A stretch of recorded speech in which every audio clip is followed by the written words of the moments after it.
Uluhan sa mga balita sa Sairi 47. Dugang sundao ipadala sa Visayas Command sa Negros Oriental aron paghatag og seguridad sa barangay ug Sangguniang Kabataan election.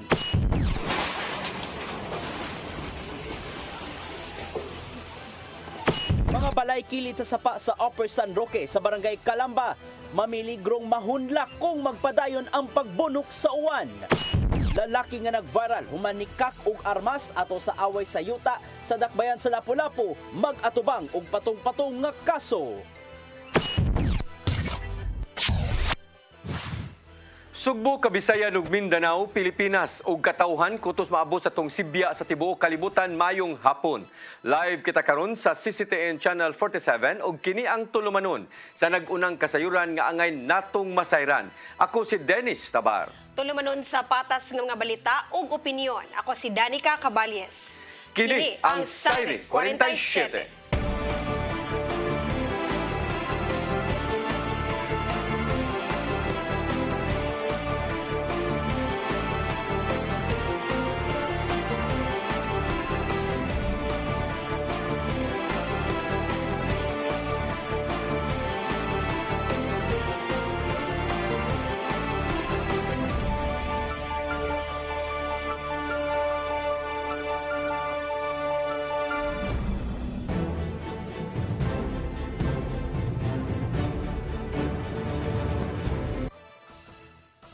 O karon sa kumpletong detalye sa atong mga balita, Visayas Command mo pa og dugang pa nga mga sundao didto sa Negros Oriental. Alang kini sa paghatag sa hugot nga seguridad sa barangay ug Sangguniang Kabataan election karong Oktubre 30. Ang kasayuran ihatod ni Arnold Bustamante. Visayas Command mo deploy ng dugang sundalo sa Negros Oriental alang sa dugang pagpahugot sa seguridad alang sa barangay Sangguniang Kabataan election sa Oktubre 30, 2023. Mato ni Lieutenant General Benedict Arevalo, ang commander sa Visayas Command, nga aga peace and order situation sa Negros Oriental under control na ug wala na angay nga kabalakan apan wala sila mo kumpiyansa. Tumog tuyo ni sikon sa general aron mahatagan pa og dugang proteksyon ang katawhan sa bawga probinsya samtang ilang ibatuman ang tawhano katungod sa pagboto. Maabot ngadto sa 120 ka mga personnel kon upat ka mga platoons ang ipadala sa Negros Oriental dugang sa kasamtangan nga gidaghanon sa mga sundalo nga naa sa maong lalawigan. Ang mga personnel may murusa og law enforcement operations isip abag sa mga sakop sa Philippine National Police ug sa Commission on Elections kon COMELEC. Kini subay sa pamahayag ni Attorney Leonel Marco Castellano, ang Regional Director sa COMELEC Central Visayas, nga doon mga sundalo nga mobantay sa 549 ka cluster na voting centers sa Negros Oriental uban sa kapulisan. Ang tibok Negros Oriental ang ipabot sa COMELEC control nga nagpasabot nga ang maong ahensya ang magbuot sa deployment sa tanang personal sa PNP ug AFP. Ning maong higayon, mamahimo na nga makaduol na ang mga sundalo sa mga voting centers sulod sa 50-meter radius uban sa kapulisan sa kuhay sa ubang probinsya nga gidid-an ang mga sakop sa militar. Ang kasamtangan nga data sa Regional Joint Security and Control Center, ang Negros Oriental doon siyam ka mga barangay nga ubo sa COMELEC watchlist areas. Walo niini ubo sa kategori nga areas of immediate concern subay sa presensya sa New People's Army ug usa ka barangay ubo sa kategori sa areas of concern tungod sa intense political rivalry. Ang ubang na mga personel nga gideploy sa Negros Oriental gikan pa sa Eastern Visayas, di nangabot na sila karong adlaw. Arnold Bustamante, CCTN News. Umaabot ni eleksyon sa barangay ug Sangguniang Kabataan, gipangandaman na usab sa syudad sa Mandawi. Meeting tali sa mga ahensya gipahigayon. Ang kasayuran nihatod ni Mary Rose Sagarino. Nangandam na ang syudad sa Mandawi sa umaabot nga barangay ug Sangguniang Kabataan elections karong Oktubre 30. Ang Mandawi City Disaster Risk Reduction Management Office ang nipahigayon og meeting uban sa mga focal person sa barangay DRRMO, Philippine National Police, Bureau of Fire and Protection ug Traffic Enforcement Agency of Mandawi kun team pagtuki sa ilang deployment plan ug pagresponde kung adunay mga emerhensya. Ang CDRRMO ang naka-red alert alang sa umaabot nga eleksyon ug kalag-kalag. Okay, para proper coordination sa nato natay proper coordination og usaon sa ang response nato. So we also presented our emergency preparedness and response plan. and also the activation of our incident command system and our emergency operations center for the BSKE and Kalag-Kalag. Mo-deploy sila og mga personnel sa tanan kapin 20 ka mga tunghaan nga himuong polling precinct. Ang Traffic Enforcement Agency of Mandawi kon team ang mopakatapusab og tagtulo ka traffic enforcer sa matag tunghaan aron masiguro ang hapsay nga dagan sa trapiko og parking sa mga sakyanan. Walay mahintabo siguro nga road closure. That's why mo lang iatimanon jud or i-control ang traffic labin pinakaduol nga eskwelahan nga gigamit sa eleksyon. Dili palayo lang nato. Amo lang may i-designate lang namo kung asa mga parking area sa mga dool sa mga eskwelahan. Si Mayor Jonas Cortez sa iyang bahin niauhag sab sa Mandawi City Police Office sa pagpahugot pa sa ilang police visibility sa mga barangay. Nang hinaot ang mayor sa malinawon o gahapsay nga eleksyon.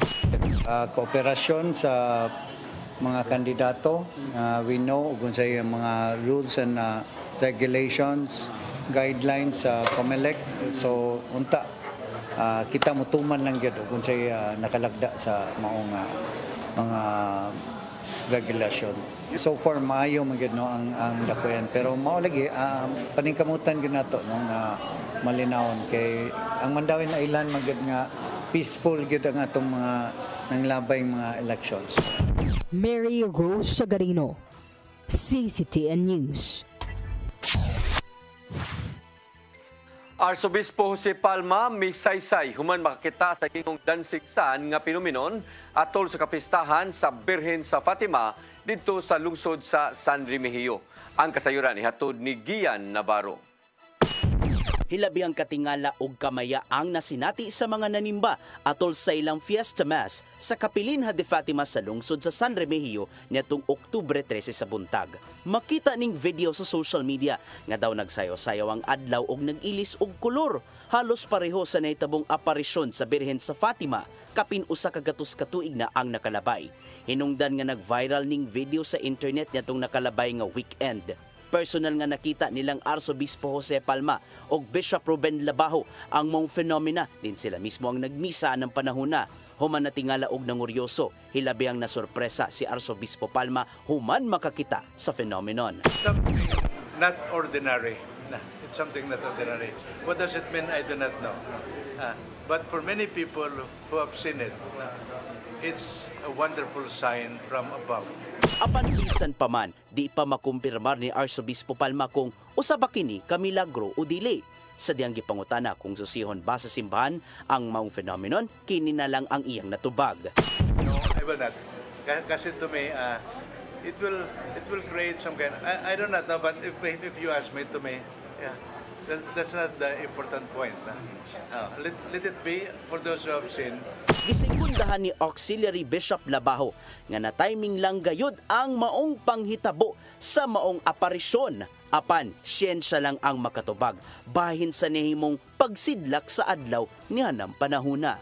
Ang amo lang ang ako lang kabahin, of course with our Archbishop, nga we are inviting, encouraging people to also visit Kapilinha de Fatima replica sa San Remigio, but never come with the intention of seeing the sun dancing. May painomdam ang Archdiocese of Cebu nganha sa tanang mga mobisita sa Kapilinha de Fatima sa lungsod sa San Remigio nga imbes nga atangan na lang ang phenomenon nga dancing sun, mas hatagan og dakong pagtagad ang pagampo og pagpamalandong. Pero ayaw na pagpabot sa gingon nga dancing sun. Pero kung may makita ka mga mukataw nga phenomenon, grateful kayapon. Ian Navarro, CCTN News. Giklaro ni Cebu Archbishop Jose Palma nga wala siya giendorso o gibendisyon nga giingong hubo nga Santo Niño nga gibaligya online. Gihimakak ni Palma ang nahimong pangangkon sa social media nga gibendisyonan ang maong pendant. Nasayran nga gibaligya ang giingong hubo nga Santo Niño sa pamasin nga makahatag og swerte sa negosyo ug sa gugma ngadto sa mga makapalit niini. Hayan giawhag sa simbahan ang publiko nga himuong giya ang mga sagradong imahe sa hugot nga pag-ampo ug pagtuo ngadto sa Ginoo. Samtang mipahimangno ang mga paring Agustino sa Basilica Minore del Santo Niño nga magbantay sa mga peking social media accounts gamit ang pangalan sa mismong simbahan. is distributing hubo nga Santo Niño on the occasion of his 40th anniversary as a priest. And he mentioned that I blessed it, gave benditahan niya sa palma. So I made the disclaimer, no, I have never blessed kining giingon niyang hubo nga Santo Niño. Nakadawat na o pinabang ang 14 ka mga pamilya sa Sitio Kitchen, Barangay Paho, Dakbayan sa Lapu-Lapu nga nasunugan sa niaging mga simana. Ang mga biktima kasamtangan nga nagpuyo sa evacuation center. Samtang nangita pa mga pamaagi nga makatukod og balik sa ilang mga Pinoy-anan. Gitugaan ni Junard Abalos, pangu sa City Social Welfare and Development Office, nga ang maong ihap, 7 kanila ang mga homeowners nga nakadawat og tag 15,000 ka pesos. Human naug daw ang ilang mga panimay, samtang duha ka mga partially damaged nga nakadawat og tag 10,000 pesos, samtang ang 5 sharer o renters nga nakadawat og tag 5,000 ka pesos. Gihatagan usab sila og importanteng mga gamit sa panimay sama sa balde, kaldero, kaha ug uban pang kagamitan.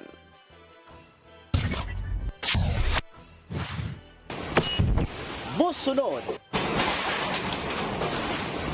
mga balay kilid sa sapa sa Barangay Calamba na miligrong mahunlak kung magpadayon ang pagbundak sa uwan. Kana uban pa mga balita sa magbalik sa Sayri 47.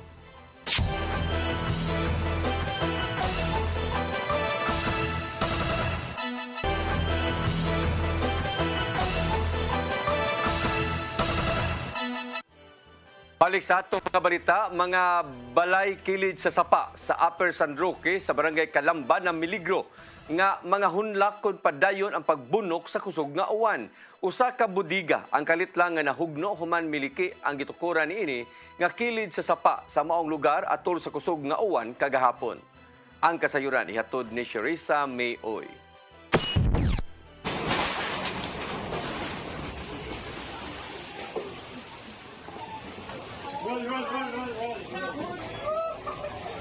Grabe yun, hagsa o, kalit ang katong structure.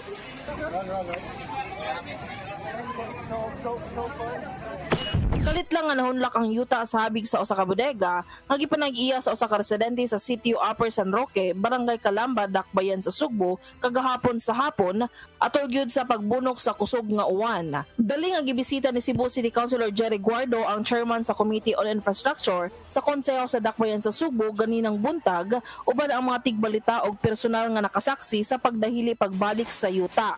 Tungod niini gipamonitor dayon ni Guardo ang mga silingan nga kabalayan nga naa sa kilid sa sapa, ilabi na ang usa ka balay nga direkta nga maigo sa kakusog nga aga sa tubig sa sapa nga mobanda. Kaya sila, they are actually building in a danger zone. Kaya ang ilang balay, ang ilang structure are actually within the 3-meter easement.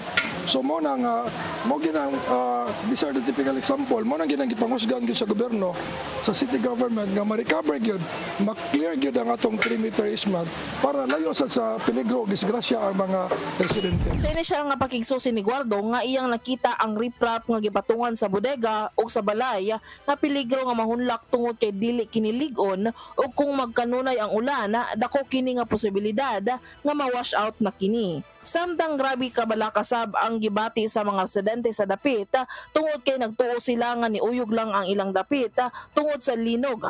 Aban sunod-sunod nga paka na lang ang ilang nadunggan ug nasurpresa na lang sila nga nahunlak na ang yuta ug ang mga haligi sa bodega nangatagak na. O dahil sa'yo, nakaihi ko eh. Kung kitang yuta sa dunya, unsa mo na ko eh. Ha? Pagka-Pilmero ba? Ana sila, Pilmero. Ikaw sa man tingin ko eh. Samtang ipasusi ni Guardo ang dapit ngadto sa DEPW, OBO ug City Planning tungod sa kapiligro sa nimutangan sa pipila nga kabalayan kung angayan na bakini nga biyaan sa mga namuyo. Makig-alayon sab si Guardo sa lain pang miyembro sa gubat sa baha ug sa Office of the City Mayor alang sa laka nga buhato na unya sa mga apektado nga mga pamilya sa dapit. Sherissa Mayoy, CCTN News. Danger zone ug no-build zone ipatuman sa kagamhanan sa Dakbayan sa Sugbo usa ka dapit sa Barangay Busay. Kini human masuta nga peligro na kini nga tukuran og estruktura. Mubalik si Sherissa Mayoy sa report.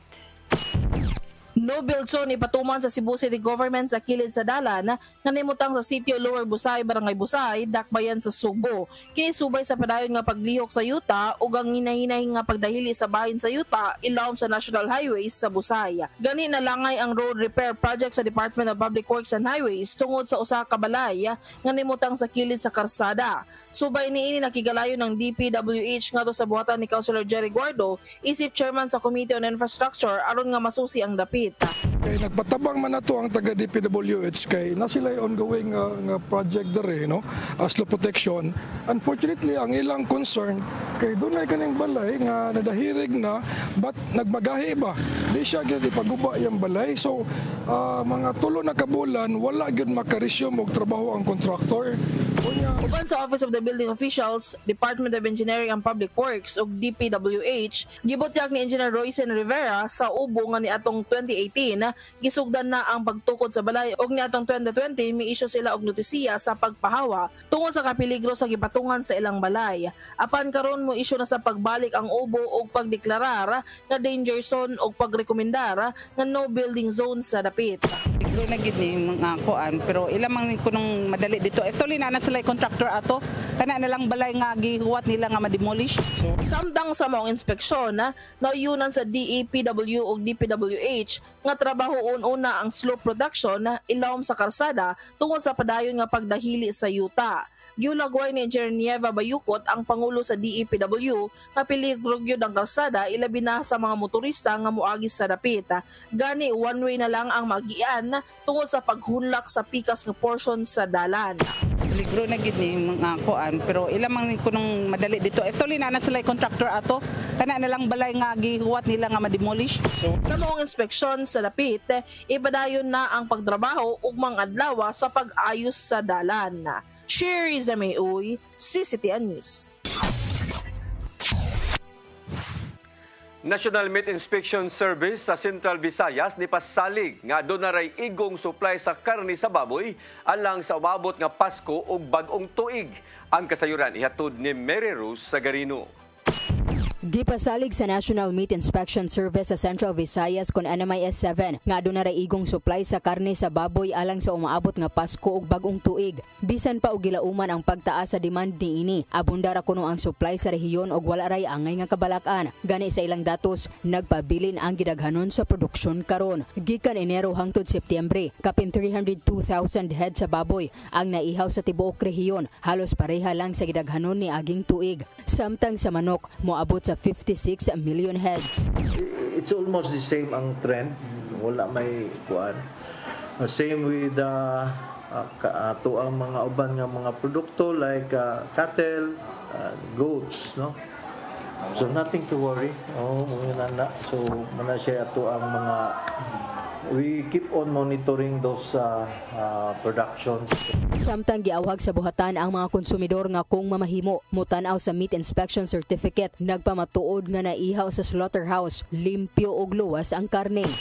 If you have some complaints, feel free to call our office. We are willing to help you. We are willing to really see kung unsay mga problema sa field, no? And how will you do it? Kung na may mga complaints, it's easy. We have a focal here to accept customer complaints.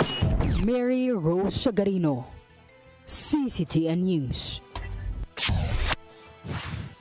Senador Ronald Bato de la Rosa mihangyo nga susihon sa National Bureau of Investigation ang giingong lubnganan sa mga masuso sa sitio Kapihan sa Socorro, Surigao del Norte.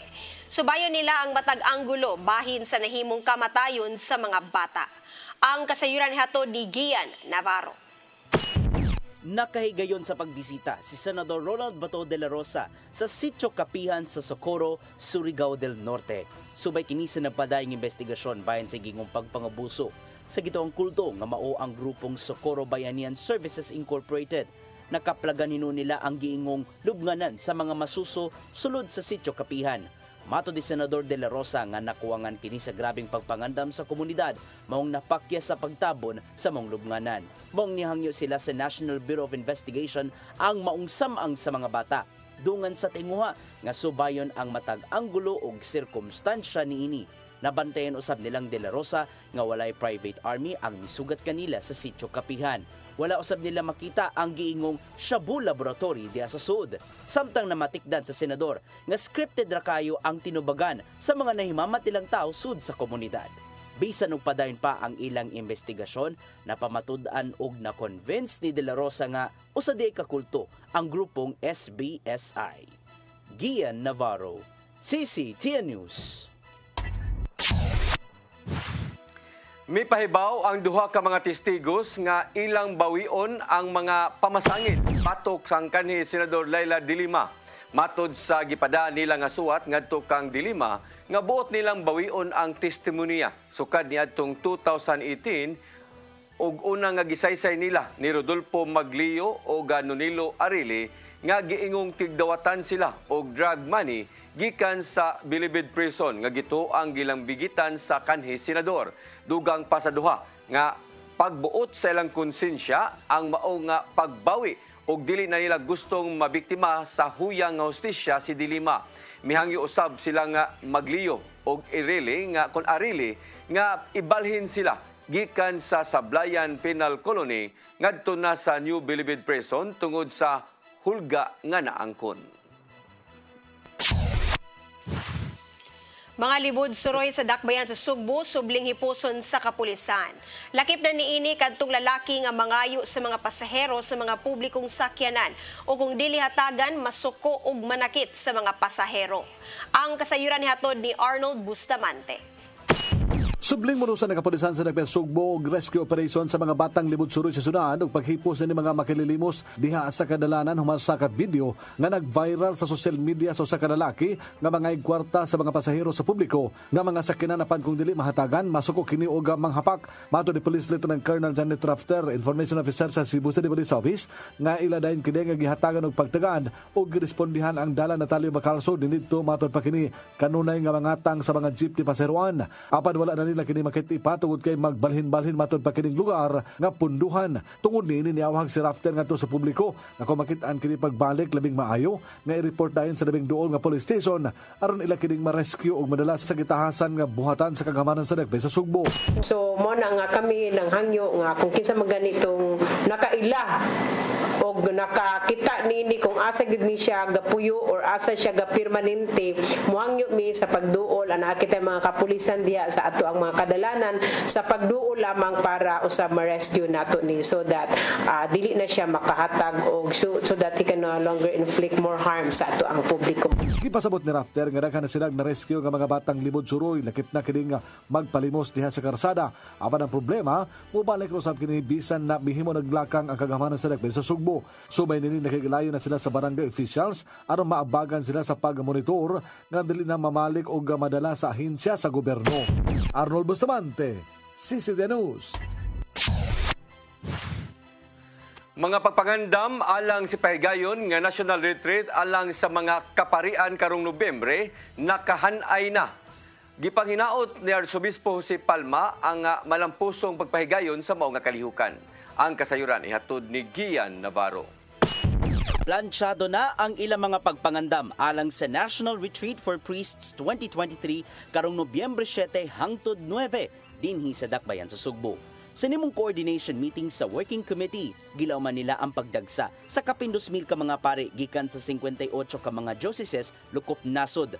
Motambong usab ang 30 ka mga obispo ug arsobispo gikan sa managlahing bahin sa nasod. Nakabuk na noon ang mga delegates sa ilang puy-an nga retreat house ingon man hotels alang sa tulo ka adlaw nilang panagtapok. Naandam usab ang ipanghatag nga souvenir kit din kabahin kini sa gibayrang registration fee. Anasud sa bag ang reversible stole o mga paraphernalias aron makasuwat samtang nag-retreat. Nakaandam usab ang ipatumang hugot ka seguridad sa venue nga IEC Convention Center Cebu uban ng mga sakop sa kapulisan, force multipliers ug disaster teams.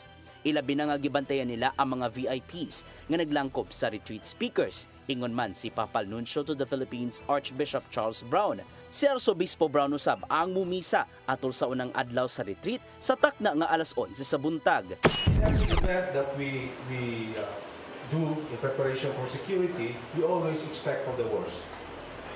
Kasi dili pwede, we're not worried with the participants because all of them are, good and kind and loving people.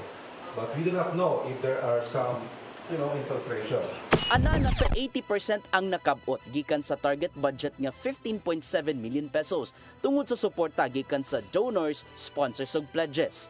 Gipanginaw ti Asorbispo Jose Palma ang malampusong pagpahigayon nini. Sanglit na pamatud-an man alang kaniya ang nahimong kapasidad sa Sugbo isip host venue sa nang aging mga dagkong relihiyosong panagtapok.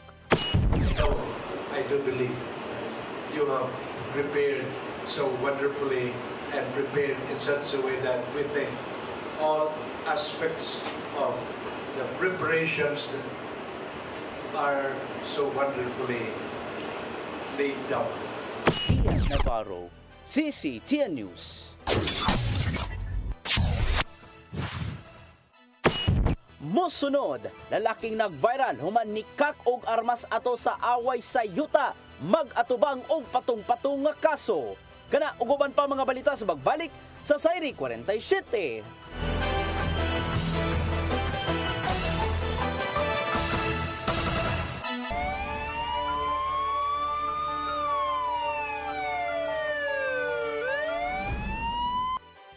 Balik sa atong mga balita, lalaki nga nag-viral human ni kak og armas atol sa away sa yuta diha sa barangay Punta Ingenio, dakbayan sa Lapu-Lapu, magatubang og patong-patong nga kaso.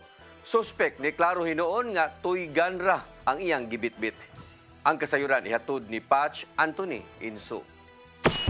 Magatubang og patong-patong nga kaso katong sa kalalaki nga nag-viral human nga ni kak siyang armas gumikan sa lali sa yuta sa barangay Punta Ingenio sa syudad sa Lapu-Lapu. Ang insidente nahitabo nitong Sabado diin nakuhaan kining video og napost sa Facebook nga miani og mga negatibong reaksyon. Suma ni Police Lieutenant Colonel Christian Torres, spokesperson sa Lapu-Lapu City Police Office kanel CPO, galakip sa mga kaso nga ilay pasaka mao ang grave threat, illegal possession of firearms ug paglapas sa Commission on Elections kon Kabalek gun ban. Nagdoble noon sa paghingan si Torres sa suspect sanglit wala pay kaso nga napasaka bato kaniya. Sigon sir, sa katong mga private complainant, pwede dito sila mo threat, mo file og kaso nga threat, grave threat, then pwede na to i-file nga kaso sa illegal possession, balag wala tay physical evidence, based lang sa witness o sa complaint o sa video, i-file gyapon na to ang illegal possession at the same time ang election gun ban, considering election gun ban pa magyapon karon. Gawas ni dili na sabdi lang nga mahimong ikustodiya ang suspect sanglit niadto pang Sabado na hitabo ang insidente. Apan hinayon gyud ang pagpasaka sa kaso batok sa suspect pinagi sab sa abang sa mga witnesses sa video ug sa mga biktima. As alleged niya, ihamon ang depensa is toygan kuno tong armasa. Pero ato naman ang storyahan ng Station 2 Commander, regardless nga toygan to sa iyang depensa, ato gyapon siyang pailan with the aid of the video, at the same time ang witness o ang complainant, pwede na ito mapile ang kaso, regular filing, para bahala na siya sa korte o sa iyang depensa o toygan ba ito yung gigamit. Nitong Sabado na nagipanawagan ni Mayor Junior Dahong Chan sa iyang Facebook kung kinsa katong nakaila sa suspect nga mohatag og impormasyon aron sa pagsikop nini. Kagahapon voluntaryo hinuon nga ni-surrender ang suspect ngadto sa mayor ug dipasabot nga toygan ra ang nakita sa video nga iyang bitbit nga armas. Patch Anthony Inso, CCTN News. Usa ka patayng lawas sa lalaki ang nakitaan og na-recover sa mga otoridad gaganinang buntag sa Mactan Channel sa barangay Umapad, syudad sa Mandawi. Ang baong lalaki, usa ka 30 anyos nga Japanese national. Si Police Lieutenant Colonel Franco Rudolph Oriol, ang tigpamaba sa Mandawi City Police Office, niingon nga ang maong Japanese estudyante sa usa ka English Learning School sa Cebu City. Dugang pa ni Oriol nga kini nag-anto sa depresyon. Padayon nag-imbestigar ang Mandawi City PNP sa hitabo sa pagpakig-alayon sa Cebu City Police Office. Dulaan sa 90 ka mga individual sa dakbayan sa Lapu-Lapu ang mupaubos sa cosmetology o massage training. Kinaron paghatag kanila og panginabuhian. Ang kasayuran ihatod ni Patch Anthony Inso. Mikabat sa 90 ka mga upunganon ang nipaubos sa cosmetology ug massage training sud sa napukadlaw. Kini subay sa pagpatuman sa syudad sa ilang livelihood program pinagi sa Lapu-Lapu City Cooperative and Livelihood Resource Center kon LCLRC. Suma ni Konsel Annabeth Quizon nga dako kining tabang alang niadto mga individual alang silang panginabuhian. Matod sa konsehal nga pinagi nini basta lang mopakita og kakugi ang ilang mga beneficiaries suman sa training, dako na kay kini nga abag ngadto sa ilang mga pamilya.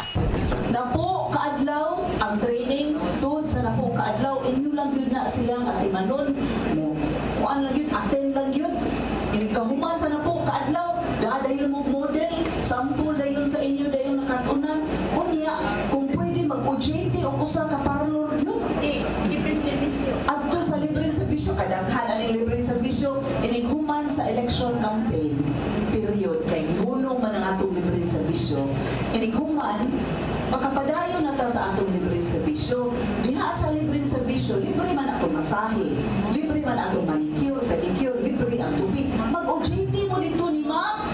Ang pangu sa LCLRC nga si Josephine Kirante nagkanayon nga libre ra ang mga training nga mahimong kapaymuslan sa mga upunganon. Awhag ni Kirante sa mga trainees nga mo-focus lang silang training aron sila makat-on gyud niini ug may sama sa uban nga nagmalampuson. Mao kini usa sa mga programa sa usa sa mga livelihood program sa atong mayor nga matagaan gyud og mga panginabuhian ang atong mga upunganon. Anthony Inso, Sisi Tianus.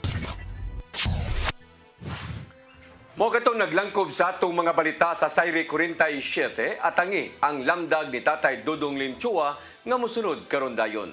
Ako si Dennis Tabar. Ako si Danica Caballes. Hangtod ugma sa inyong paboritong tulumanon. Sayre 47.